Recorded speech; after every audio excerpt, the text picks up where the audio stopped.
Good morning दोस्तों, मेरा नाम है आकाश केशवर। यह है चैनल क्वेस्ट सरकारी। और आप लोगों को पता होगा कि एसएससी सीपीयू 2022 का नोटिफिकेशन अभी कुछ हाल फिलहाल में ही आया है और बहुत अच्छी वैकेंसीज है, 4300 वैकेंसीज हैं। और डेफिनेटली जब आप एसएससी सीपीयू का पैटर्न देखते हो तो उसमें सबसे बड़ा विनर या सबसे बड़ा सेक्शन जो उस एग्जाम का वो है इंग्लिश। और इंग्लिश सेक्शन मुझे लगता है कि डेफिनेटली मुझे उसमें काफ़ी एक्सपीरियंस है, मैंने काफ़ी अच्छा स्कोर किया है। जैसे कि आप ने थंबनेल पे भी देखा होगा, सीजीएल में मैंने लाइक 3 इयर्स में काफ़ी अच्छा स्कोर लिया है। मेंस में लाइक 177, 184, 193 ये मेरे स्कोर्स रहे हैं सीजीएल मेंस में। उसके अलावा मेरे प्री में हमेशा 45 प्लस आए हैं, लाइक 47.5, समटाइम्स 45 एज वेल। तो मेजरली मेरा स्कोर ऐसा ही इंग्लिश में रहा है। और एसएससी सीपीयू का भी मैंने प्री क्लियर किया था। कुछ कारणवश मैं 2019 में फिजिकल में नहीं आ पाया, बट हाँ, मुझे इस एग्जाम को क्लियर करने का भी एक्सपीरियंस है, सिर्फ इनका एक्सपीरियंस नहीं है। सिलेक्शन पोस्ट फेज रेट में मेरे 47.5 थे इंग्लिश में, तो definitely I am very qualified to answer this question कि आप एसएससी सीपीओ यानी जो हमारा सब इंस्पेक्टर है दिल्ली पुलिस में या डिफरेंट सीएपीएफ में, आप वहां पे कैसे स्कोर कर सकते हो अच्छा इन इंग्लिश एग्जाम। लेकिन अगर मैं आपको चीजें जो बता रहा हूँ अगर आप वो फॉलो कर लेते हो तो आपके डेफिनेटली प्री में 45 प्लस और जो आपका पेपर 2 होता है उसमें आप डेफिनेटली 180 प्लस मार्क्स लेके आओगे ही आओगे। और अगर आप इतने ले आते हो तो डेफिनेटली आपको जॉब मिलने वाली है, क्योंकि इंग्लिश की वेटेज बहुत अच्छी है एसएससी सीपीओ एग्जाम में। ठीक है, तो हमारी जो ये वीडियो है, ठीक है, इसमें हम क्या क्या कवर करेंगे। इसमें हम कवर करने वाले हैं ओवरऑल, हम पेपर 1 और पेपर 2 दोनों को फोकस में लेके चलेंगे।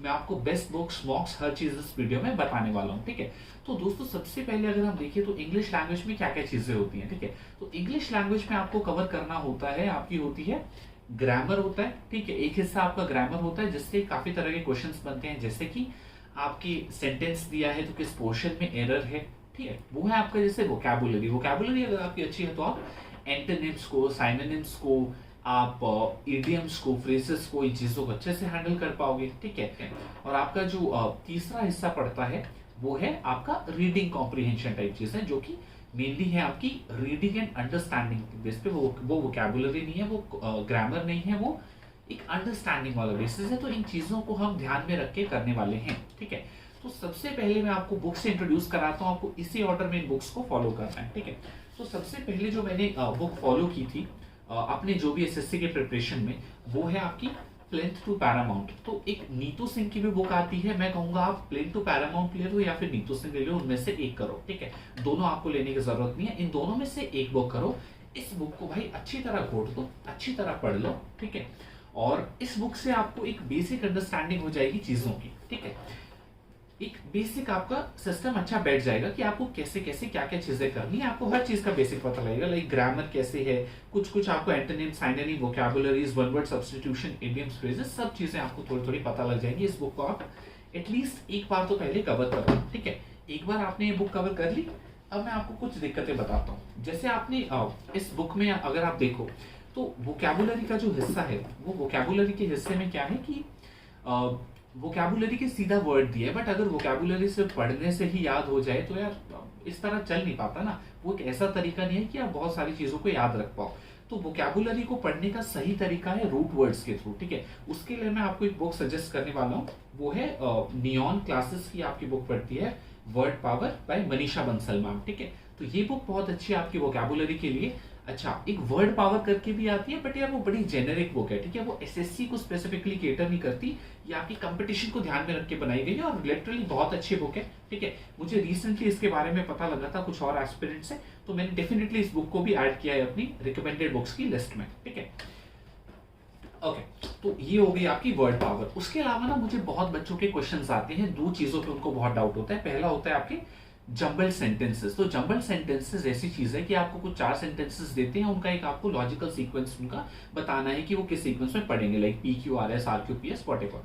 तो देखो, उसको सॉल्व करने का जो मेरा तरीका है मैं आपको बता देता हूँ। तो मेरा तरीका ये था कि मैं पहले उस सेंटेंसेस को पढ़ता था और उनमें से बिना ऑप्शन देखे, ऑप्शन सबसे पहले मत देखो, वो आपको इन्फ्लुएंस करते हैं एक आंसर की तरफ। ठीक है, सबसे पहले आप क्या करो, सबसे पहले आप सेंटेंसेस को देखो और देखो कि वो किस लॉजिकल ऑर्डर में बैठ रहे हैं। आंसर समझ आ जाए तो वेल एंड गुड, नहीं आए तो ऑप्शंस पे जाओ और फिर नेग्लेक्शन का यूज करो, आर्ट ऑफ रिजेक्शन का यूज करो। अगर मान लो आपको PQRS दिख रहा है और आपको दिख रहा है कि QRS है तो स्टार्ट हो ही नहीं सकता, 4 ऑप्शंस हैं, चारों PQRS ऐसे स्टार्ट हो रहे हैं अलग अलग लेटर से, तो अगर आपको दिख रहा है QRS है तो स्टार्ट हो ही नहीं सकता, वो तो बीच का सेंटेंस है, तो आप डेफिनेटली रिजेक्ट करके पी से जो स्टार्ट है उस ऑप्शन को मार्क कर दोगे। ठीक है, ये एक तरीका है। दूसरा तरीका है, मान लो कि 2 ऑप्शन पी से हैं, 2 क्यू से, आपको दिख गया कि यार पी से ही स्टार्ट होना है, क्यू से तो हो ही नहीं सकता, तो आप 2 को रिजेक्ट कर दोगे, उन दोनों में से बाकी उठाओगे, उनमें से आप देख के कर सकते हो, ऑप्शंस के हेल्प से कर सकते हो। बट डेफिनेटली ये एक ऐसा हिस्सा है जिसमें बच्चों को दिक्कत आती है, मुझे बहुत क्वेश्चन आते हैं स्पेसिफिकली, और मुझे इतना practice material at least plain to Paramount वाली बुक में नहीं मिला, तो इसके लिए भी एक बुक है स्पेशली। ठीक है, ये भी आपकी मनीषा बंसल मैम की है, नियॉन क्लासेस की, तो इसमें पहले सिखाया गया है कि आपको इन सेंटेंसेस को कैसे सॉल्व करना है। ठीक है, उसके बाद डिटेल्ड एक्सप्लेनेशंस के साथ चीजें बताई गई हैं कि कैसे कैसे आप इनको सॉल्व कर सकते हो, क्या क्या तरीका है, एक्चुअल मेथडोलॉजी क्या है इसको सॉल्व करने की। तो जंबल्ड वालों को आपको स्पेसिफिकली पढ़ना है तो आप इस बुक के थ्रू भी जा सकते हो। ठीक है, it is a very good book. ठीक है, तो मैंने इसको रिसेंटली अपने उसमें ऐड किया है, क्योंकि मुझे बहुत बच्चों के क्वेश्चन आते थे कि यार जंबल्ड वाले को हम कैसे सॉल्व करें, तो उसके लिए स्पेशली तो प्लेन टू पैरामाउंट में कुछ है नहीं, तो आप इस बुक को जरूर रेफर कर सकते हो अगर आपको ये दिक्कत देता है। ठीक है, जो हमारा लास्ट पोर्शन है, ठीक है, एक ऑप्शन हमारा जो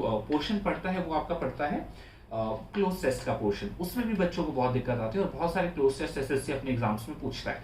तो क्लोज टेस्ट का यार मेजरली मैं तो कहूंगा, जो मेरा मानना है उसका, कि जितना आपका रीडिंग हैबिट है, जितना आपकी ग्रामर अच्छी है, ठीक है, उन चीजों पे वो आपका जो क्लोज है वो ज्यादा डिपेंड करती है। कभी कभी वोकैबुलरी पे भी कर जाता है, ऐसे 4 वर्ड्स दे देते हैं, अगर आपकी वोकैबुलरी अच्छी आपको तभी पता होगी। तो close is a mixture of multiple skills जो आपको चाहिए। It is a mixture of vocabulary, it is a mixture of grammar, it is a mixture of your reading and all. ठीक है, कि आपको कितना आपने रीड करा है, कितना आपको चीजें पता है। अगर आपने 10 चीजें रीड करी होती हैं, आपको पता होता है कि सेंटेंस का यूजेज ऐसा ही बनता है, तो आप सीधा फिट बैठा दोगे ऑप्शन, समझ रहे हो।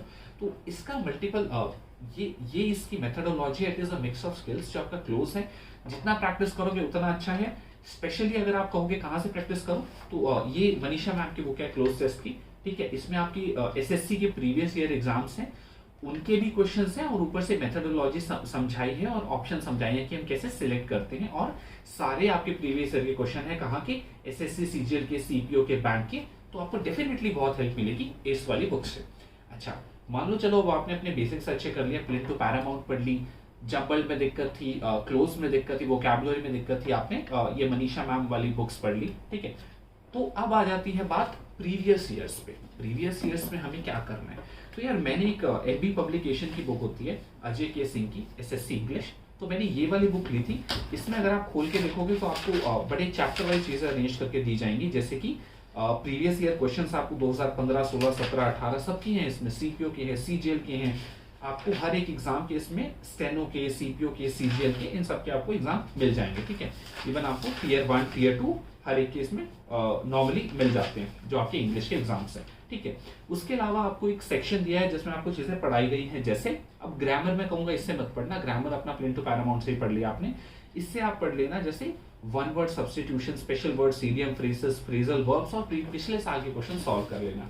तो ये भी एक अच्छी बुक है अगर आपको प्रीवियस ईयर के क्वेश्चन स्पेशली देखने हो ओवरऑल इंग्लिश के, एसएससी क्या क्या पूछ रहा है। अच्छा, जब आपने अपना सारा सिलेबस कर लिया, प्रीवियस ईयर भी कर रहे हो, एमबी पब्लिकेशन के बुक, तो एक चीज मैं आपको जरूर सजेस्ट करूंगा कि मॉक्स लगाओ, जी भर के मॉक्स लगाओ। किसके लगाने हैं भाई, मुझे लगता है कि टेक्स्ट बुक्स के मॉक्स आर वेरी इनफ, आपको कहीं जाने की जरूरत नहीं है। आई थिंक 350 का पास कुछ आता है 1 साल का, तो बहुत सस्ता भी है, कोई दिक्कत नहीं है।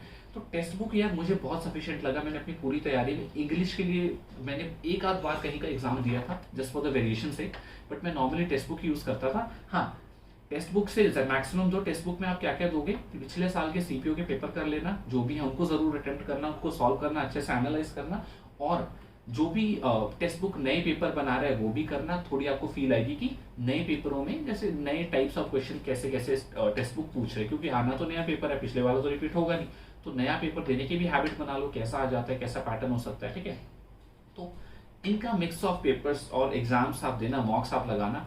अच्छा, उसके अलावा बट आप फिर भी और कुछ जो वेबसाइट्स है उनके भी आप मॉक्स दे सकते हो जस्ट फॉर द वेरिएशन से, जैसे कि ऑलिव बोर्ड का दे लो, एसएससी ट्यूब का दे लो, आप ग्रेडअप का दे लो। ठीक है, आप बायजूस का दे लो, ठीक है। तो आप इन 3-4 वेबसाइट से इनमें किसी में भी जाके फ्री मॉक लगाओ। मैं नहीं कह रहा इनका सब्सक्रिप्शन लेने की जरूरत है, हमें बस थोड़ी वेरिएशन देखनी है कि कैसे कैसे तरह के क्वेश्चन पूछे जा रहे हैं, मेरे कैसे कैसे मार्क्स आ रहे हैं डिफरेंट मॉक्स में।